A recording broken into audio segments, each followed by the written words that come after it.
Hi everyone. So there's three basic things you need to know to start knitting.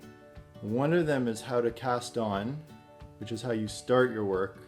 The second one is how to knit. And then third, when you're done, you need to learn how to bind off. So today, we're only going to focus on knitting. So what you're going to need for today's exercise is this. I've casted on 11 stitches for you to try to knit. And you need another knitting needle. So you need these two things to get going. Okay, so I'm going to turn the camera around and have the work face the camera so that it'll be like you're looking at it. And that's sort of like a point of view. So before we start actually knitting, the first thing I'd like you to do is just spread out your stitches, because that will make it a lot easier to see what's going on. And you want to have these knots from the cast on stitches facing down. So there's two ends of the yarn. One is the tail end. We're not going to use that. We're just going to let it dangle. And then the other end is the long end, which would be attached to the ball of yarn if you had one.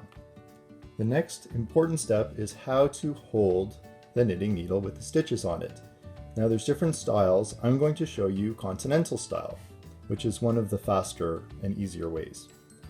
So the way that you hold the knitting needle is you make sure that the knots are facing down, and then what you can do is put your finger in front of the long end of yarn, wrap it around, and then hold the yarn like a pencil, making sure that the knots are down. So before you get going, just make sure you're at this point where the knitting needle is in your hand like a drumstick.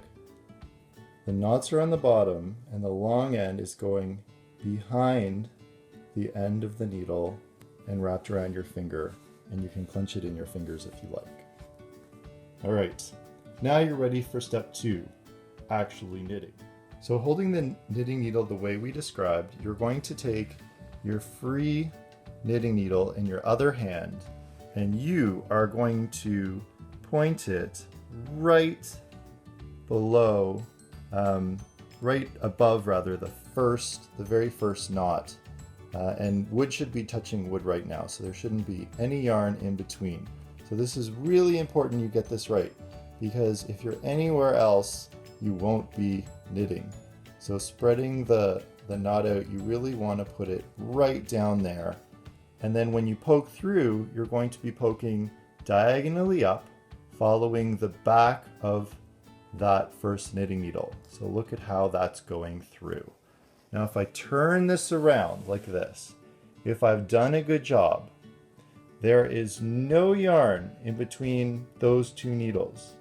Because if there ends up being any yarn there, then it'll split the yarn and you'll end up with something weird.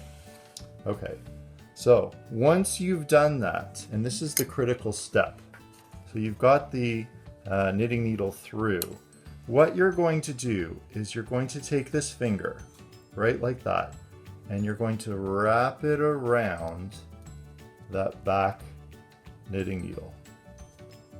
And then, this is the fun part. I like to put my finger here. You're going to pull this needle down, and then you are going to push it up like that and drag it. Oh, that hurts. Ugh. Drag it to the end of the yarn and pull it off. That is our first job. All right, let me show you with the next one. So I'm going to go in that same spot that I was right there. And I'm going to push it diagonally through and check that there's no yarn in between the two needles. I'm going to wrap the yarn around, and then I'm going to pull this down and up, and then pull it off like that. And now I've got 2 knots on this side, and I'm starting to knit. Oh, this is so exciting. Then you just keep going. So you put the needle below that first knot, pull it through, wrap the yarn around, push it down with your finger, and then pull that up and then off the needle. There you go, and you just keep going. And people can do this quite quickly. I'm a little bit slower. So you go right at the knot, right where the knot meets the line. Wrap it around, pull it back. A lot of tension on this.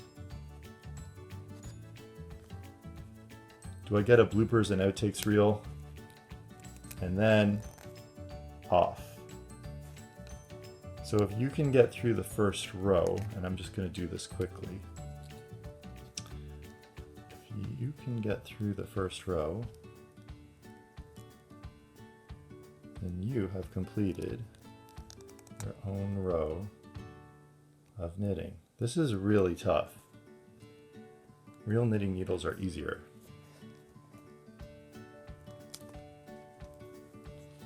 These are the sticks that you use to baste the turkey. There we go. Ah! So when you got into the very end and you have one more loop left, you do the last loop just like we've done the other ones. And everything is on your right stick now, or your right knitting needle. So now all you do is you turn it around, put it in your left hand the same way we learned, keeping the knots on the bottom. Put this around your finger, and you start again. This time, the knots are down. You go to the same spot and keep going. And you stop when your scarf is done. In this case, it would be so you see what happened a few rows later. This is about 5 rows. The tail end is dangling at the bottom, and you could weave that in at the end of the project. And then you have the world's tiniest scarf. There it is. So if that worked for you, wow, that's amazing. That's great. If it didn't work and you find yourself frustrated, don't be dismayed. I found these bamboo sticks quite difficult to use. They're high friction. Aluminum knitting needles are much easier. They slide better. So now you are all 2 steps away from knitting on your own if you're a complete beginner. One is learning how to cast on, and the other is learning how to bind off, both of which I've learned off of YouTube videos. And they are of similar difficulty level to knitting. So you're 1/3 of the way there, but this is the hardest part. Look at that. Oop. So we have our... Have a little ketchup on my cheek, a little ketchup. Have a good day.